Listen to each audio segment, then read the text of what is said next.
If you only knew the power of the dark side, it is your destiny. Everyone, this is Take the Gate. It is September 22nd, 2014, and I'm bringing you an article that was found on Think Progress, and the author's name is Phillips, and the title is Ohio Supreme Court, It's Okay to Strip Mine State Wildlife Areas. And the reason why this is important is because of this other article that I'm getting ready to show you. And it is titled Proposal for Natural Gas Drilling Under Ohio River Sparks Citizen Concerns, written by Sarah Tincher of the State Journal. And the reason why this article ties into the other article is because they're both about stripping natural resources out of Ohio and contaminating and polluting natural resources in Ohio. Strip mining has been shown to pollute groundwater, and it just looks so unsightly. And the waste runoff associated with it. Back to the other article. It says that this week the Ohio Supreme Court ruled 6-1 to potentially allow part of the state wildlife area to be strip mined for coal. The ruling, which settles a dispute involving esoteric land contracts from 1944, would open $2 million of coal to be dug out of a 651-acre section of the Bush Creek Wildlife Area owned by the Ohio Department of Natural Resources. So, the protections of this park, the Bush Creek Wildlife Area, creek stands for water, is going to be put at risk. All the wildlife there put at risk. And they are running out of places where that they can go to live and distance themselves from human beings. And they have nowhere else to retreat to. I will leave a link to this in the bottom.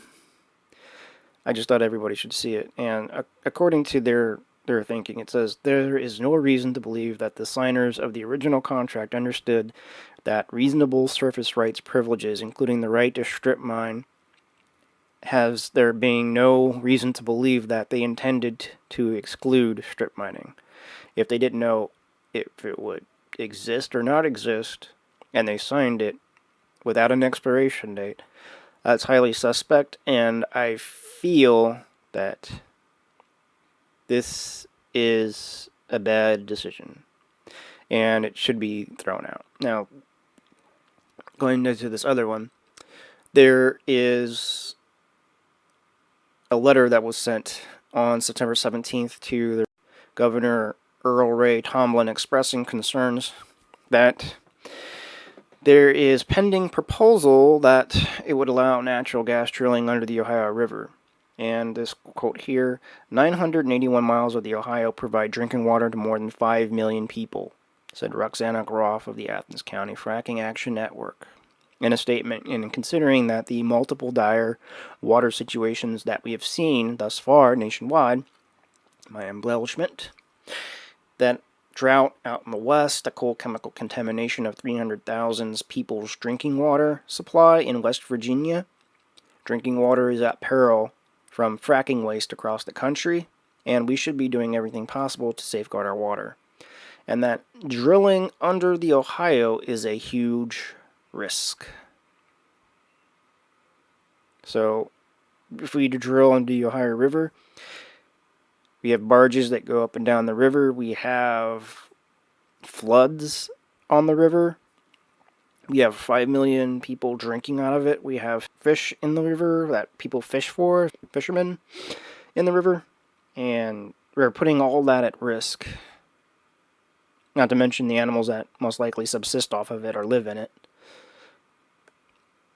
if we decide to open it to fracking. The groups that are represented in the letter include the Ohio Valley Environmental Coalition, the Athens County Fracking Action Network, the Center for Health, the Environment and Justice and Buckeye Forest Council, Concerned Citizens of Ohio, FACT-OV, the Freshwater Accountability Project, Southwest Ohio No Frack Forum, and the Wetzel County Action Group, and the West Virginia chapter of the Sierra Club. Well, I'll leave a link to this at the bottom and you guys can read through it and decide for yourselves, but I'm pretty adamant that we need to stop this. This is Tate the Gay. Please comment, rate, and subscribe. Thank you for watching. Signing out.